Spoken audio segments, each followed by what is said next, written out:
In this video, we're going to demonstrate how to reroute the Human Touch Gravis footrest actuator cables to prevent the connector from inadvertently falling out of the main control module. First thing we need to do is remove the pad set from the chair. You can start by removing the head pillow and then open the backrest zipper.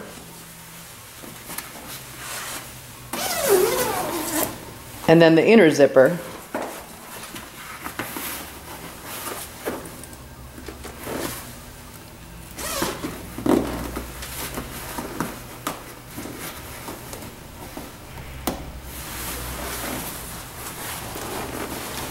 Then we can slide the top of the pad over the backrest frame. Next, we can use the buttons on the right-hand armrest to recline the chair and raise the footrest just enough to enable us to slide the body pad off the chair.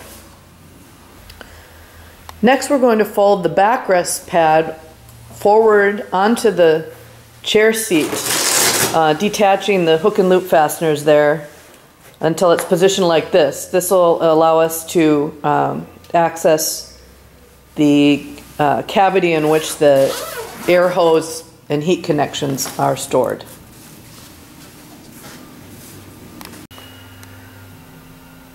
Okay, we're going to need a flathead screwdriver to make it easier to disconnect the air hoses. So starting on one side of the air hose, just push in the plastic tab and then use a flathead screwdriver to separate the two sides of the connection. And then do the same thing on the other side. Then you can pull those apart. And then there's one air hose connector that's off by himself. You don't really need a screwdriver to disconnect that one. Just push in on both sides and detach it. And then standard connectors, find the connector release for the heat connections. Okay, then we can pull the cabling up through the hole in the canvas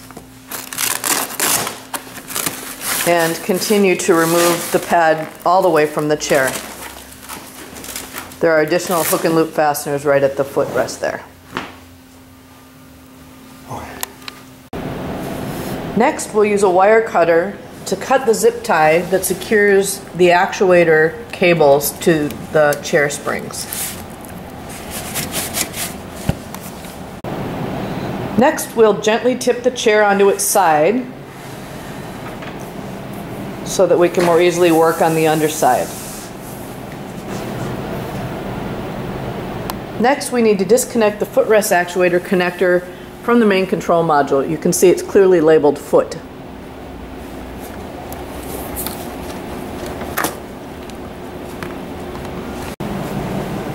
The next step is to pull the footrest actuator harness through the chair canvas.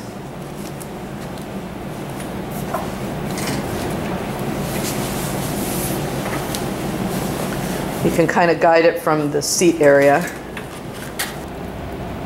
Insert the cable connector into the canvas, and you'll note it will be routed this time on the side of the frame bar closest to you, where when you pulled it through, it was routed behind that frame. So what we're doing is moving the harness from behind the frame to in front of the frame as you're looking at it from this perspective. This will give some additional length. Some additional slack in that harness. Feed the actuator harness underneath all three rows of springs and then out to the back of the chair through the hole in the canvas.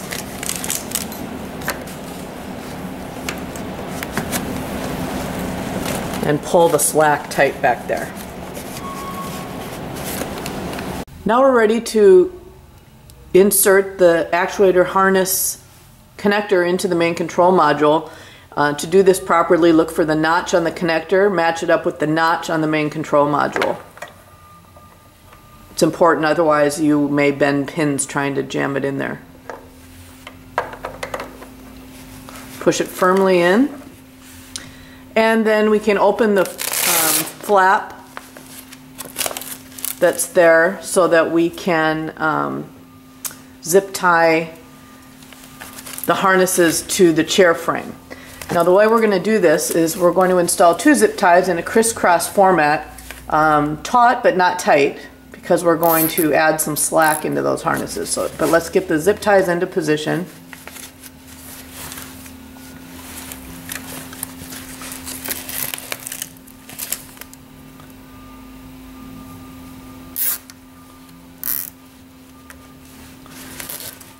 Okay, then we're going to get that flap out of the way and create just a little bit of a little loop of slack, like so. So it's not totally tight. And then we can complete the tightening of the zip ties and cut the excess zip tie.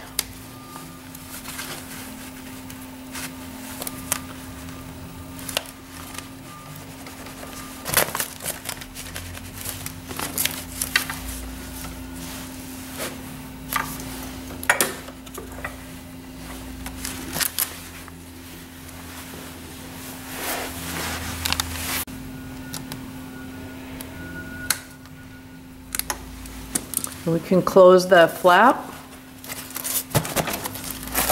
pulling the canvas tight,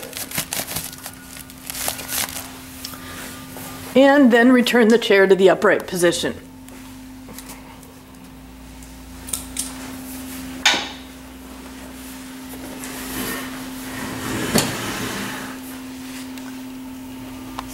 And we need to replace one more zip tie, securing the actuator harnesses to the spring, but loosely, like so. Cut the excess zip tie.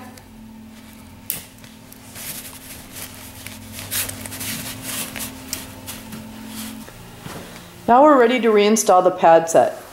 To get started, insert the ends of the footrest into the pockets on the bottom of the pad set as far as they will go. There's hook and loop fasteners in there, so sometimes it can get caught. It's imperative that it is all the way in.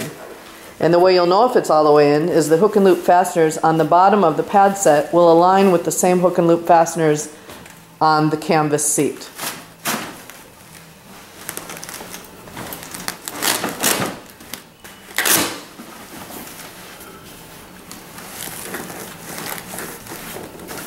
Like so. Okay, then we can feed the air hoses and heating cabling through the hole in the seat canvas.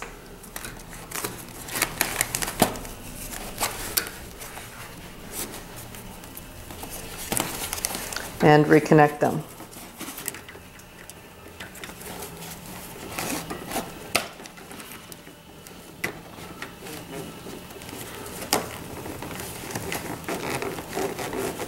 Make sure the side tabs are all the way through the corresponding and there's no gap. Connector with no gap.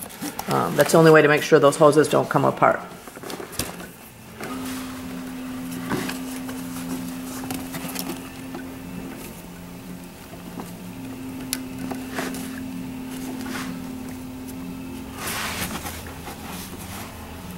And all of this cabling needs to be beneath the seat springs.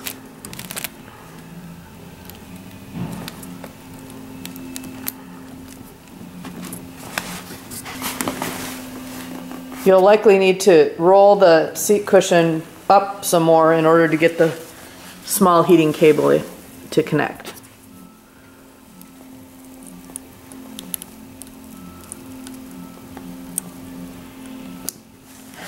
Okay, then we can zip up the pocket in the canvas.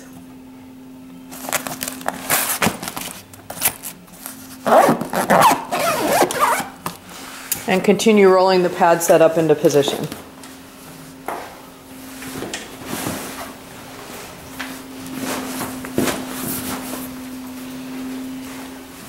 And we can tuck the headrest frame into the pocket at the top of the pad set, making sure that we have the inner flap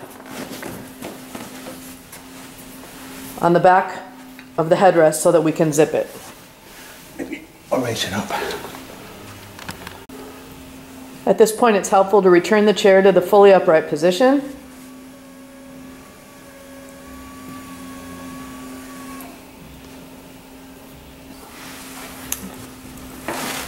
And then we need to zip that inner cloth flap. This is really important, otherwise the pad set does not hang properly in the back of the chair. So if the back of the chair pad set looks crooked, most likely this zipper was not connected.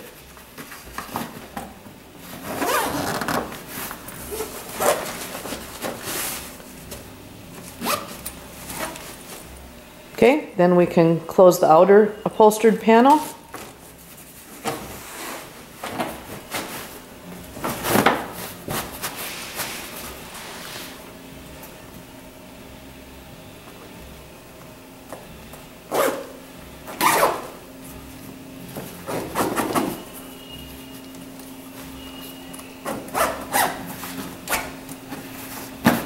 And replace the head pillow.